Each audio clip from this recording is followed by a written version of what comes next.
bienvenue sur le site donc, des mares de Villenouan. Site assez emblématique pour la protection des amphibiens et emblématique aussi un peu par rapport à son ampleur. Voilà le site, en fait, vu du ciel, à quoi ça ressemble. Ici on dirait pas, mais en fait on est en pleine zone humide. Dès qu'il va y avoir une petite dépression quelque part, tout de suite ça va devenir une mare. Alors on pourrait se dire c'est un peu exceptionnel lié au contexte du site. Et ben en fait non, c'est des mares qui existent depuis extrêmement longtemps, puisqu'on en retrouve la trace jusqu'à des écrits moyenâgeux, en fait avec des mares qui servaient de vivier aux poissons. L'objectif de cette journée de démonstration technique, c'est de montrer des prestataires, des intervenants qui mettent en place de la gestion, du curage, de l'entretien, afin de montrer l'intérêt de restaurer des mares et de partager des expériences sur ce sujet-là. Une fois que la couche d'argile visible, le creusage passe sur le plan horizontal pour élargir la mare sans rompre la couche d'étanchéité. On a tous les apprenants qui sont en alternance, donc soit en contrat d'apprentissage, soit en tant que stagiaires. Et c'est justement pour ça qu'ils sont chez nous, c'est parce qu'il y a du terrain et que c'est de là que ça commence. Donc pour commencer par le terrain, pour nous, il faut avoir des partenaires qui nous offrent des possibilités du terrain. C'est pour ça qu'on est là aujourd'hui sur la journée technique avec les élèves.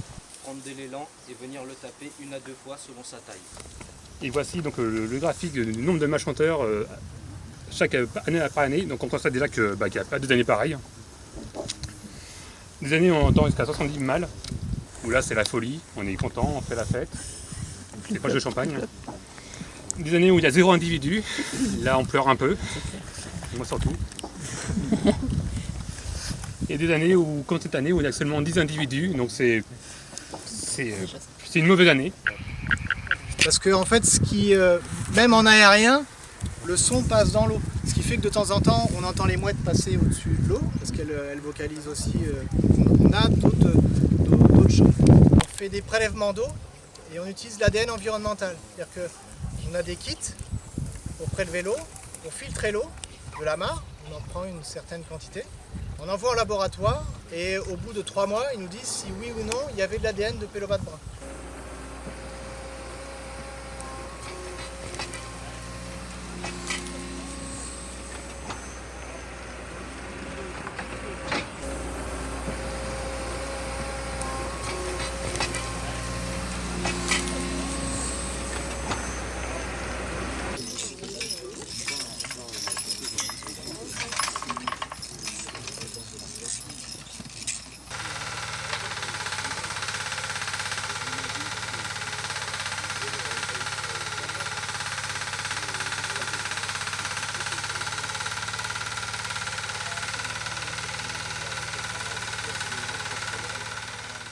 Le rôle du conservatoire, c'est de préserver la biodiversité, mais aussi de créer une synergie entre les acteurs pour que tout le monde ait comme but la préservation de la biodiversité, l'entretien des milieux naturels, la restauration, et bien prendre en compte l'objet qui est la biodiversité dans ses pratiques du quotidien et dans l'écoute et le partage également autour de cette question-là.